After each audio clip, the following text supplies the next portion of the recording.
नमस्कार, मी Snehal. Pune prime news मध्ये आपलं स्वागत. पुणे सोलापूर राष्ट्रीय महामार्गावरून गावी निघालेल्या 23 वर्षीय तरुणाची दुचाकी अडवत धक्काबुक्की करून लुटल्याची धक्कादायक घटना घडली. ही घटना लोणी काळभोर हद्दीतील माळीमळा परिसरात असलेल्या SK बिर्याणी हॉटेल समोर घडली.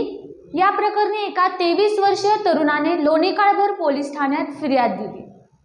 पोलिसांनी दिलेल्या माहितीनुसार फिर्यादी हे पुणे सोलापूर राष्ट्रीय महामार्गावरून त्यांच्या गावी देऊळगाव राजे येथे दुचाकीवरून शुक्रवारी सकाळी 8 वाजण्याच्या सुमारास निघाले होते.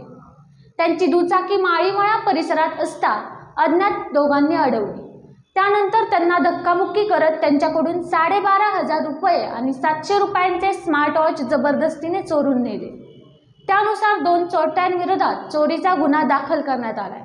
पुढील तपास लोणी काळभोर पोलीस ठाण्याचे वरिष्ठ पोलीस निरीक्षक शशिकांत चव्हाण यांच्या मार्गदर्शनाखाली पोलीस उपनिरीक्षक अमोल घोडके करत आहेत. पाहत रहा पुणे प्राईम न्यूज. धन्यवाद.